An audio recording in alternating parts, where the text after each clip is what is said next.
Hurmatli tomoshabin, kanal muallifi har qanday asosli tanqidni yuqori baholaydi. Video haqidagi fikr va tanqidlaringizni video kommentariyasida yozib qoldiring. Assalomu alaykum, hurmatli tomoshabin. Bugungi video mavzusi haqida aytib o'taman. Bugungi video islomda ko'pxotinlik haqida bo'ladi. Bu videoda siz islom nima sababdan ko'pxotinlikka ruxsat berganining sababini bilib olasiz. Marhamat, tomosha qiling.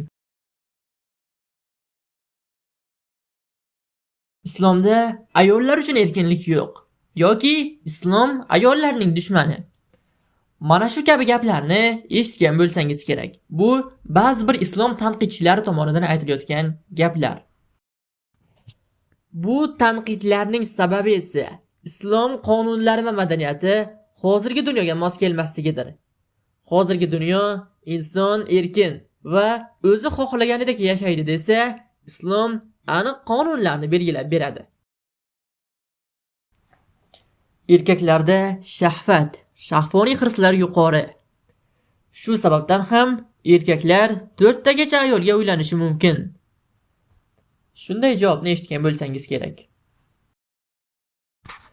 Lekin erkaklar shahvatini ayollar huquqlariga tenglashtirishni yaratuvchiga nima keragi bor? Afsuski, bu to'liq javob bo'la olmaydi. Bilsangiz kerak, urush bo'lgan mamlakatlarda asosan erkaklar halok bo'ladi. Masalan, Birinchi jahon urushida askarlardan taxminan 15 million nafar erkak halok bo'lgan.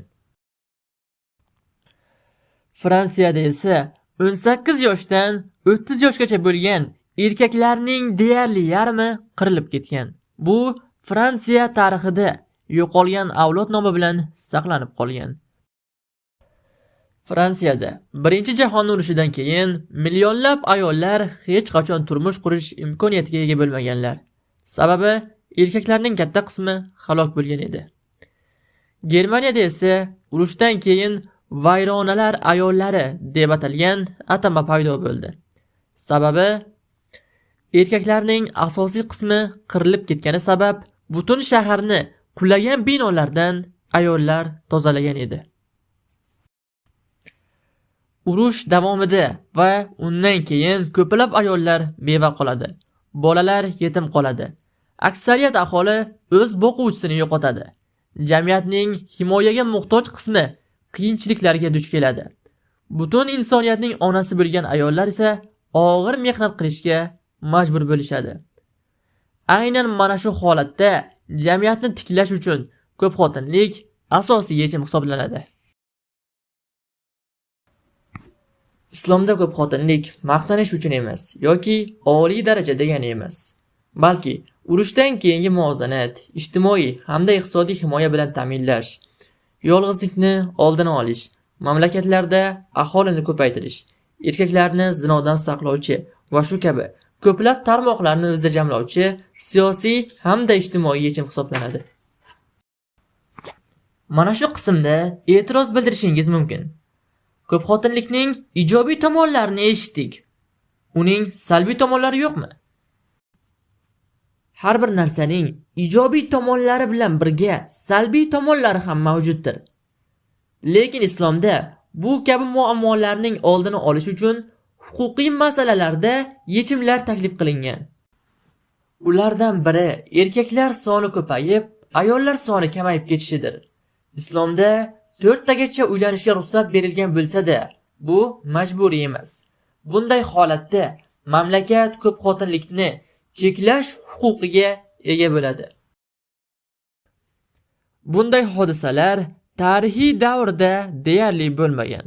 Ammo tarixda harbiy safarlarda erkaklar soni mutlaq ko'pchilikni tashkil qilgan. Muslima ayollar esa u hududlarda deyarli bo'lmagan.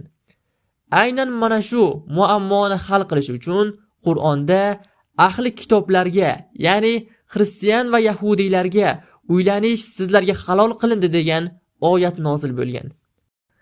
Shu qismda yana bitta e'tiroz bildirishingiz mumkin.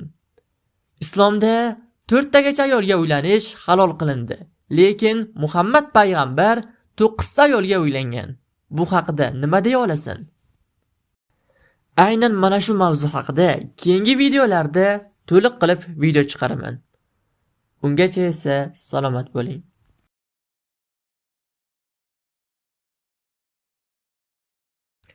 Hurmatli tomoshabin, agar xohlasangiz kanalga obuna bo'ling.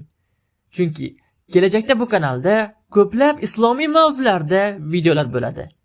Albatta quruq gaplar emas, islomiy ilm-fan yo'nalishida.